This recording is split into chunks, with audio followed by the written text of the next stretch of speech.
Oh, yeah, that's what I'm talking about. Welcome to another episode of the Tech Preacher Podcast. Listen, man, I got an interesting one for you today, right? Listen, man, I read 99% of all my comments, and I get comments from people telling me they appreciate that I read all the comments, right?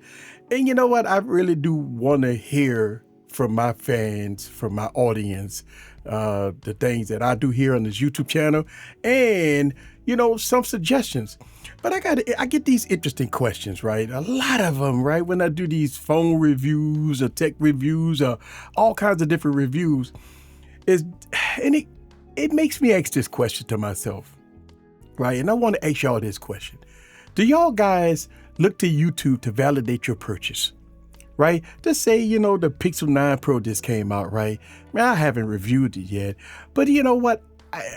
Are you the type of person that would go on YouTube and validate your purchase? Just say you just spent all that money on that device. Do you scroll around on YouTube and social media looking for a validation on your purchase? And do you buy your devices based off of YouTube content creators? I'm going to give you an example, right? Before I buy a device, before I buy anything, before I invest in anything, we do what's called research, right? You do your research, you do your due diligence. And, if you see a lot of calls of that product to enhance, to make your life better, to, make things better, something you're looking for, something you're interested in, and you make that purchase. But do you go back on YouTube and go back on social media to see, any good or bad stuff about your purchase?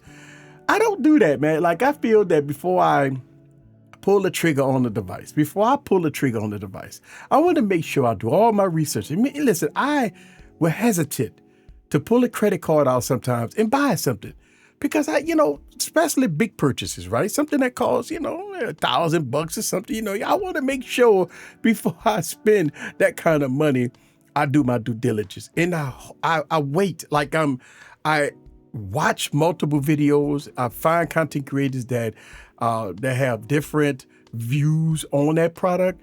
And then I base my purchase decision based off of my research, right? And once I make that purchase, I pretty much know everything about the device that I'm buying, the pros and the cons. So it's nothing surprise. It's not like a big surprise. But I know people come to my channel, and I'm going to say my channel, and I know people go to a lot of YouTube channels. And, y'all watch multiple of my videos on products and services before you make that purchase. And a lot of you guys ask questions. This is one of the reasons why I talk about how I read all my comments, because I get a dozen of people asking questions, right, about the product that they're about to pull the trigger on. And I do my best. And listen, thank y'all guys for the compliments of you guys telling me that I'm like the only YouTuber, right? And they do have many YouTubers that respond to about 90% of all their comments. For the past 8 years that I've been on YouTube, I respond to over 90% of all my comments. And a lot of people say, man, I ain't got time for all that, man. I feel like this, man. I believe this, right? Even though a lot of content creators may disagree with me, I believe I wouldn't be where I'm at right now if it wasn't for my audience. I believe that just by me answering one or two questions, I brought that person into my narrative. I brought that person into the idea that I care, which I do. And when I talk about I care, that's why when I make videos, right? Sometimes it's frustrating in not a bad way, but a good way, because I want to make sure that I do my due diligence on the products and services that I'm reviewing, right?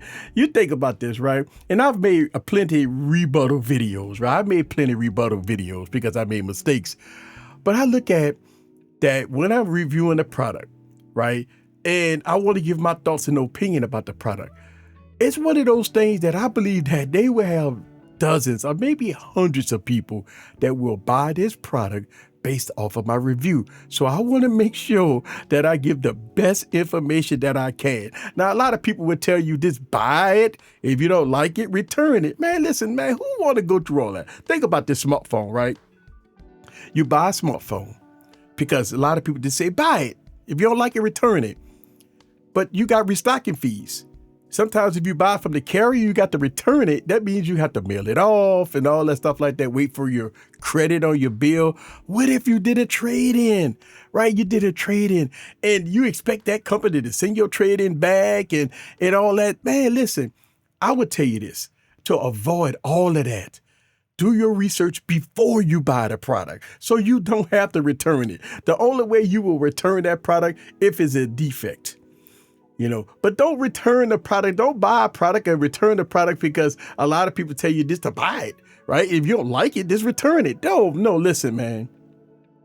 Well, I would never go out and spend, $2,000 on the device without doing a lick of research on it, right? Because, man, research is important, man. I ain't gonna listen, man, I know a lot of people would tell you, man, just buy it. If you don't like it, man, just return it, man. That's BS, man. I'm gonna tell you something. I would tell you, do your research, man. And not only watch my videos, man, hey, watch a lot of other people's videos before you make your final decision. And once you make your final decision, then you buy that product, right? Do you go back on YouTube and try to validate your product? Because here's the thing, I do get these comments. And I get people say, hey, listen, I bought this product based off of your reviews, your many reviews. And when I got the product, it was great.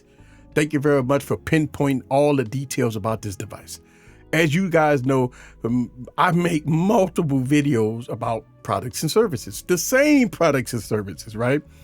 And so if you go through my YouTube channel, you go see multiple videos of the same product. And what I try to do is, yes, I talk about, giving you guys like a review, right? Obviously, it's a opinionated review based off of, me having devices and using it and stuff like that. Giving you the pros and cons. But sometimes I make videos that goes deep in depth about some of the features of the product. And I think a lot of YouTube content creators do that. And I think they need to do that, right?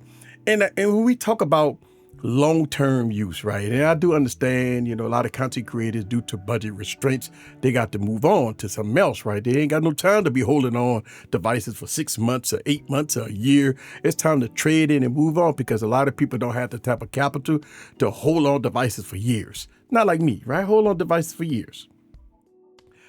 And the reason why I make a year, 2 year, 3 year videos of older product, it's because some people that finance the product on their carriers, they are still either on a payment plan or they just finished paying it off. And they want to hear, how has it held up long term? Sometimes they want to give their feedback in the comments, right? And so when I make those older 4-year-old, 5-year-old videos about products and services, these are devices that's still in people's hands. Man, it's a fundamental difference between a lot of content creators out there that tell you, hey, should you upgrade? And I get the same question from a lot of people too. Should you upgrade? And what do I always say? What's wrong with your current device? Right? A lot of content creators, yeah, upgrade. Yes, it's definitely a great upgrade. It's definitely a great upgrade. And here's my thing, right? Every new product's supposed to be a upgrade, supposed to be better than the previous device. Think about this.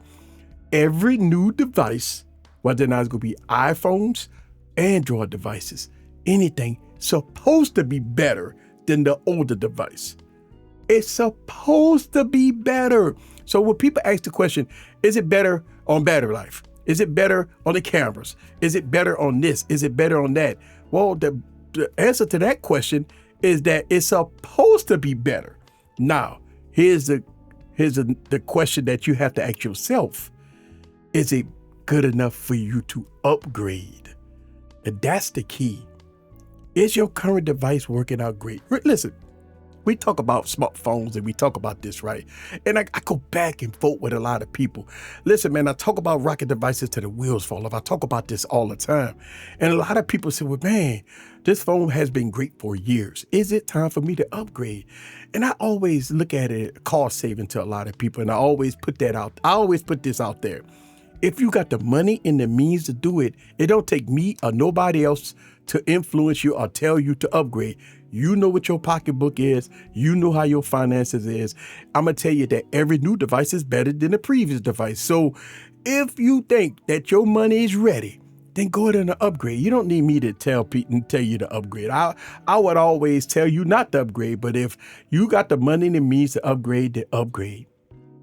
But do you come back to YouTube and come back to us to validate your purchase?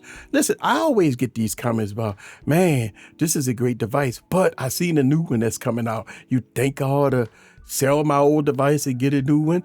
And, I mean, look, I know a lot of people buy devices on trade-ins and they sell the old devices, or they do swapper, they do things like that to keep up with the Joneses, to keep up with the latest and greatest. As a tech enthusiast, you're supposed to be excited over the newer devices, right? Because the newer device is supposed to be the fresh, new, and all the YouTubers is covering it, everybody enjoying their tech, and everybody having fun. Think about this. In 2 weeks, right, Apple is going to have the iPhone event.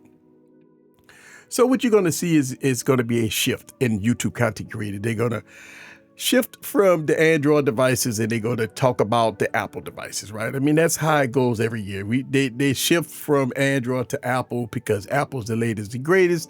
People go do their pre-orders. People go make videos about should you upgrade and stuff like that. And listen, man, I got to tell you, man, I mean, it's up to you.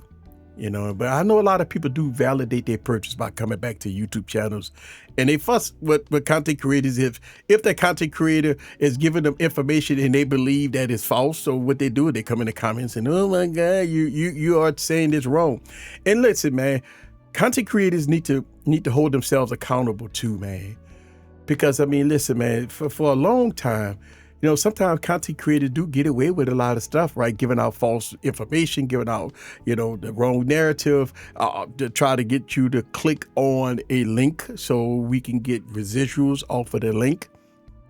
And then, listen, there's nothing wrong with that with content creators because obviously AdSense and it's, we don't get paid that much from AdSense. So we do have links, affiliate links to try to help offset some of the costs of all the products and services that we do buy. So I don't think nothing wrong with affiliate links, right? Because I mean, that's a way for content creators to, to pay for a lot of devices. So there's nothing wrong with that.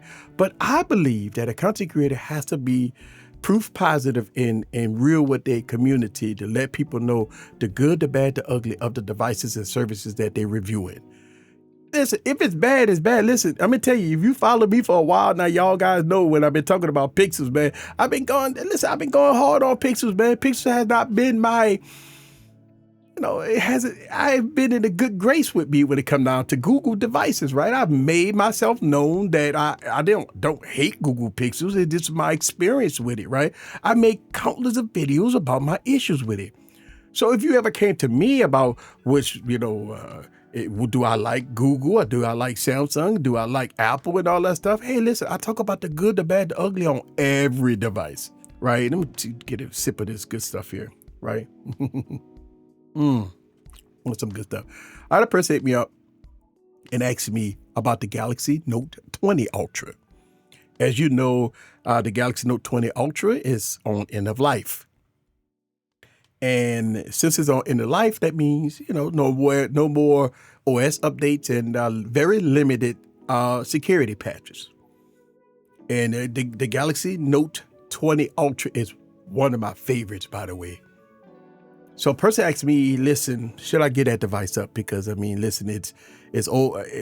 Well, according to smartphone years, it's old, right?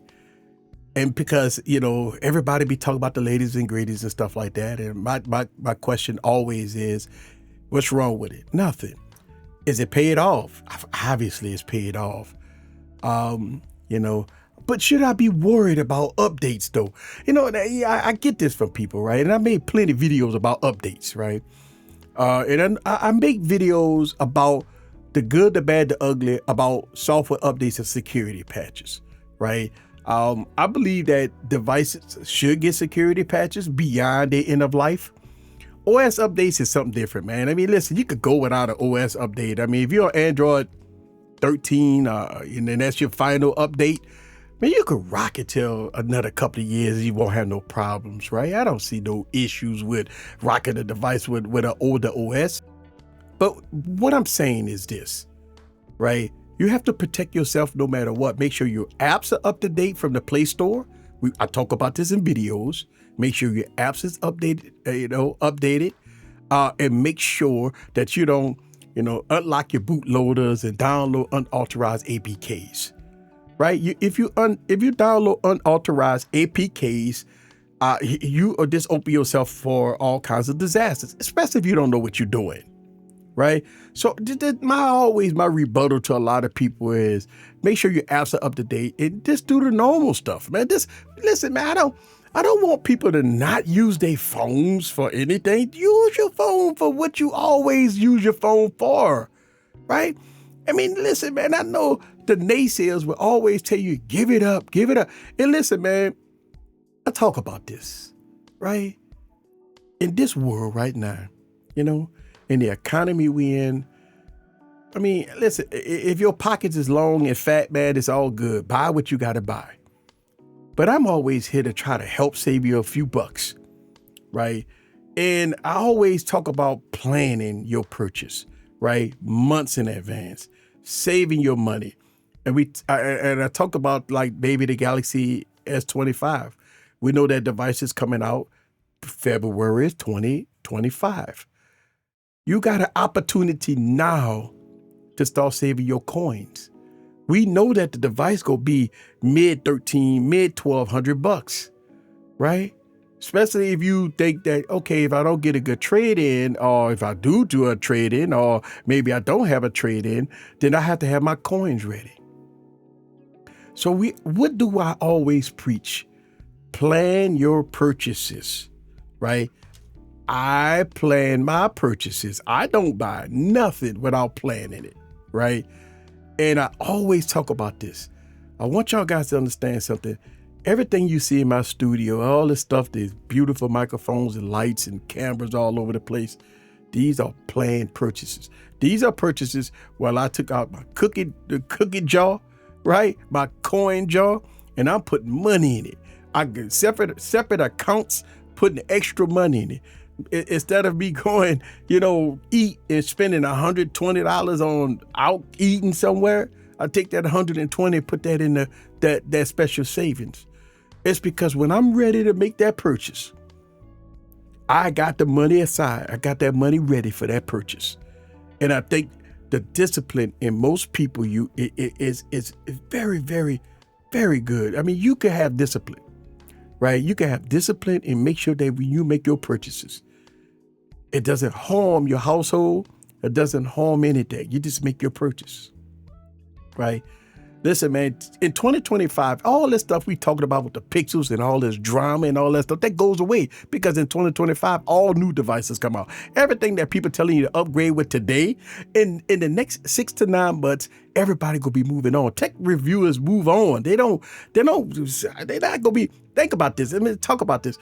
iPhone 15, you got the iPhone 16 coming out in about a couple of weeks. iPhone 15 is dead. They ain't gonna talk about, they're gonna tell you it's old and outdated, right? The Pixel 8, I'm hearing content creators telling you to upgrade from the Pixel 8 to the Pixel 9. Come on, man, you gotta be ridiculous, right? No way I would tell anybody that, right? I mean, the phone can't be that great, right? Now, if you're coming from a Pixel 5 to the Pixel 9, that is your upgrade. Pixel 4 to the Pixel 9, that is your upgrade. Listen, even with the issues of the Pixel 6 and the Pixel 6, not the Pixel 7 too much, but the Pixel 6, even with the issues with the Pixel 6, if you still rock your device and you okay and comfortable with the overheating issues and the 10-to-1 and all that stuff like that, hey, rock it another year, right? I mean, if you're okay with that. But if you got an opportunity to get a Pixel 9, go for it, right? But I'm not, listen, man, I don't tell people to upgrade, man. I'm gonna tell you right now, right? I'm gonna tell you right now, right, that I won't tell you to upgrade. I won't tell you. I was asked a question, your current device. If you don't have no device, then okay, it's not that. That's not even considered an upgrade. I don't tell people to upgrade. Like I rock the OnePlus 9. Why? Because I like it. It ain't crazy. It ain't nothing to do with whether or not I'm a tech reviewer. I'm supposed to keep the latest and greatest. That's bullshit, man. Listen, man, I hit it. Listen, I cringe sometimes when I hear that tech reviewers should have the latest and greatest. Why? Why should we have the latest and greatest? Why? If we got access to it, listen, I'll grab a Pixel 9 XL. I think I got it on my agenda for mid-September, into September, no big deal for me. And iPhone, I always skip a year iPhone. So iPhone 16 definitely is not on my list this year. I got the iPhone 15. I get the iPhone 17, so it's not on my list. Listen, OnePlus is not coming out with anything. So let's see what the OnePlus 13 go do next year. Listen, right now, my plan to me, I'm done with smartphones. I'm grab maybe 1 or 2 more for 2024, and I'm done. I'm going into 2025 with the thought process of, let's see what Samsung will do. I wasn't impressed about the S24 Ultra. I just didn't spend the $1,500 on it. And I'm kind of glad I didn't, because the OnePlus 12 is your huckleberry, baby. So, listen, it is some things that I make decisions on. And so decisions that I make is different from the decisions you make. I would tell you this. I will always make the best videos that I can. I will always try my best to do my due diligence to give you the best tech reviews, period, on YouTube. And I'm going to do my best day in and day out. All right, let's get out of here, man. Should you trust YouTube content creators? I would tell you, man, find the content creator and look at their history. And if they're proof positive, then you should watch other YouTube videos of the products that you're interested in. Don't just watch one person. Just don't put all your faith in one person. Just look at multiple YouTube content creators and then you make your purchase decision. I disagree with buying a device. If you don't like it, return it. I disagree with that part. I believe before you buy the device, maybe you ought to do your research first. Look at every video, do all your research first before you drop that kind of money on the device. If that device is faulty, yes, return it. But you should know everything about that phone before you buy it. If you don't know everything about that phone before you buy it, then you did not do your due diligence. We're going to see y'all guys next week. Same bad place, same bad time, baby. We out of here later. Another episode of the Tech Preacher Podcast, baby. We're going to see you next week. Later.